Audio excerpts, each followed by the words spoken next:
ပြောကြလေးရှိလို့ပါဆိုတာကဒါအကုန်လုံးလဲ line ပေါ်မှာတွေ့မယ်လို့ထင်ပါတယ်ဒါသမီးရဲ့ view နဲ့ပေါ့နော်အဲ့ဒီ view တော့မဟုတ်တဲ့ view တွေကို line ပေါ်မှာတင်နေရပါဆိုတာကဒီအပေါ်ကနှစ်ပုတ်ကဒါသမီးရဲ့အကောင့်လေးကိုကြည့်ပါသမီးပွဲသွားတော့တင်ထားတဲ့ view တွေအောက်ကမိမကြီးကတော့ဘယ်သူလဲလဲသမီးလည်းမသိဘူးဘယ်ကိစ္စကိုဖြည့်ရှင်းထားရတယ်လဲသမီးလည်းမသိဘူးဟိုသမီးမဟုတ်ပါဘူးဆိုတဲ့အကြောင်းလေးကိုဒါသမီးကိုချစ်တဲ့သူတွေစိတ်ပူနေမှာဆိုလို့သမီးကပြောပြတာပါသူကဖုန်းကြီးကနေဇူးဆိုင်ရဲ့အိတ်ကြီးကိုဖြန်းခမ်းပြီးလို့တဲ့ဥဝင်လေးပြောလိုက်မယ်နော်ဇူးဆိုင်ကဖုန်းကိုပြင်းလည်းမကင်ဘူးဖုန်းလေးနည်းနည်းလေးအစင်းရပုံးရဖြစ်သွားရင်တောင်မှနောက်တဲ့အစ်တစ်လုံးကိုဆိုင်သွားပြီးဝယ်တဲ့သူမျိုးပြင်းလည်းမကင်ခဲ့ဘူးစက္ကန့်ဆိုတာဝေလာဝေခုချိန်ကြီးကင်မကင်ခုတာပါလို့နော်ဟိုတင်မယ်ဆိုရင်လည်းပြပြကြီးဖြစ်အောင်တော့တင်ပါတစ်ဖက်မိန်းကလေးဒါကျမကိုတိတ်ခါချနေအောင်တက်နာမည်ဖြစ်ချင်းအောင်တက်နေတော့ဒါမျိုးတွေမလုပ်ပါနဲ့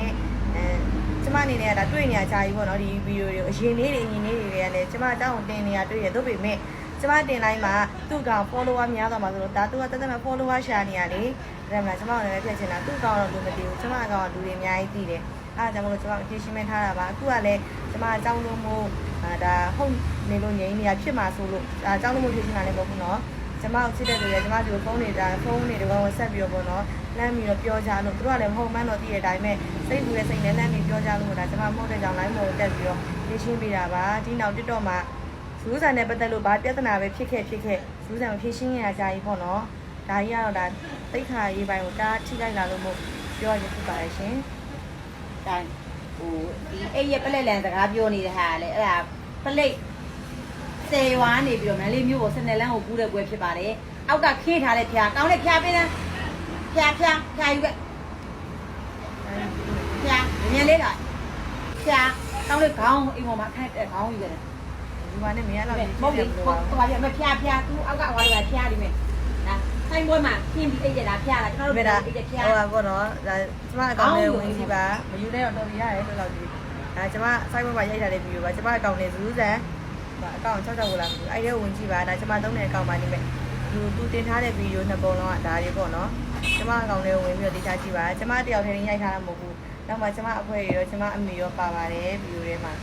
ူကရပေါ့နော်နာမည်အားကိုနာမည်ပြည့်စင်နေရတဲ့သူကိုကြည့်ရတာလောက်ကြီးကြတော့လည်းပဲနှမချင်းကိုချင်းမစားသားသမီးချင်းကိုချင်းမစားဒါအဲ့ခိုက်တာဆိုရင်တော့ဒါအမှန်တမ်းပြောပြတယ်စာဆိုရိုးစကားရှိတယ်အလုပ်တူရန်သူတဲ့ဒါကိုလုပ်ငန်းတူတဲ့ရတယ်ဒါဖြစ်ရမယ်ဒါရှိဝေးတွေဘာတွေတော့မပြောချင်ဘူးဒါပေမဲ့ဘလူတွေကကျွန်တော်သမီးလေးပေါ်ဘလို့ပဲတိုက်ခိုက်ဘလို့ပဲအပုတ်ချမကောင်းကြောင်းပဲပြောကျွန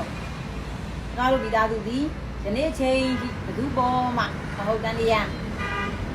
ဘသူတွေပြည့်နော်ဘလို့လေးအစင်ပြေးသွားတာဟန်ကြတာဝင်းတာပါတယ်ဒါလူပဲရှိရဘသူတွေမြင်အစင်ပြေးတာတော့ဘလို့တော့ဟိုပွဲရအောင်နှာခေါင်းရှုပ်ပြီးတော့လည်းမပြောခဲ့ဘူ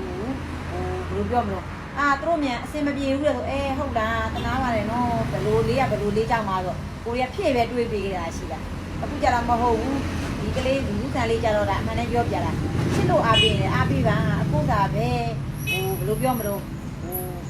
့တိတ်ခါကြတာဆိုတာတဲ့ကိုကဒီပြိတ္တအများနဲ့လှုပ်ရှားရတာဒါပေမဲ့မဟုတ်ဘူးဆိုတော့တော်တော်များများအကုန်သိပါတယ်ဒါပေမဲ့တခါမှဒီTikTokကိုမသုံးဘူးဆိုတော့ဒီလိုတော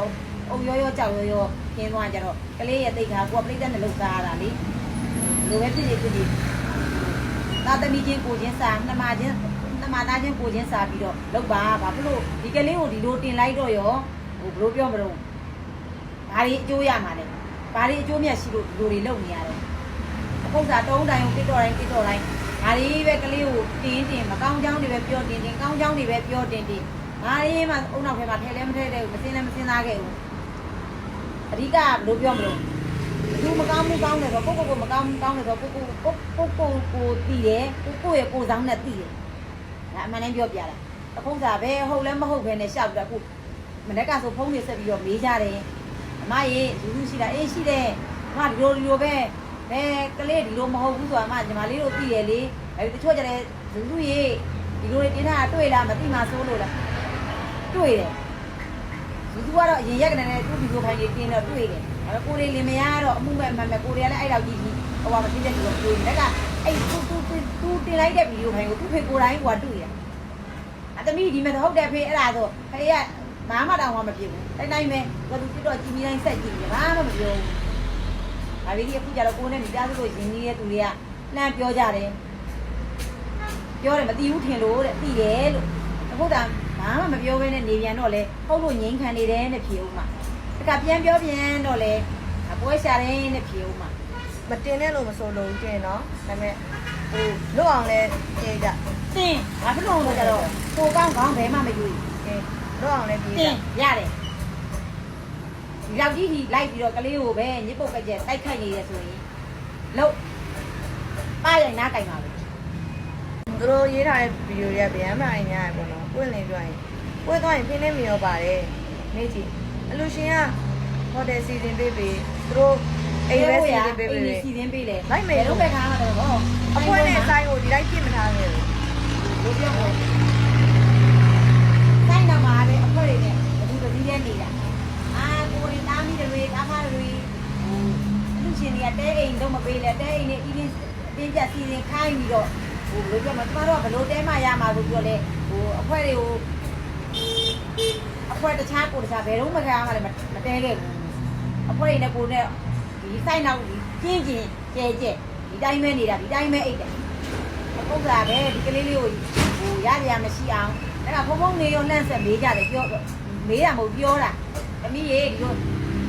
အခုမှမဲသူ့ကိုလည်းအသက်ရွယ်ပိုင်းခြားတစ်ခုရောက်ရင်သူ့လမ်းကိုရှောက်ရမှာဆိုလမ်းဖွင့်ပေးထားပြီးသားအာကြီးတင်းကျက်မထားဘူး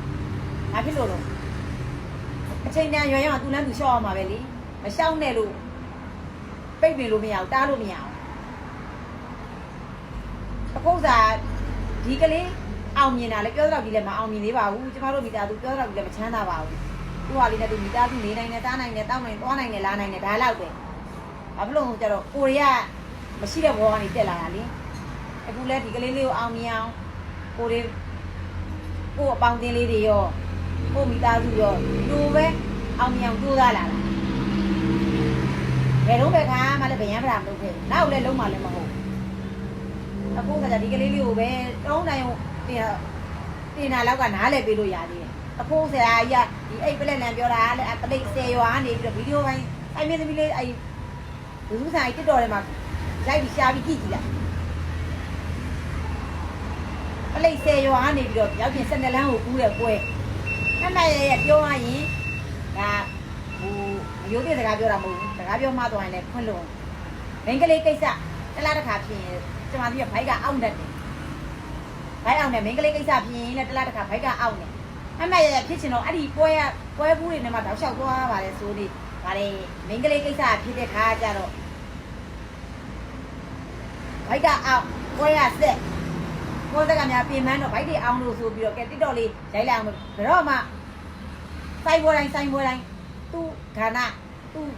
TV ဆိုပြီးရင်တော့မှမိတ်ကက်တွေတိုင်းမလီမိတ်ကတွေသိပြီးတနခါချမ်းလေးတိုင်းလိမ့်တာ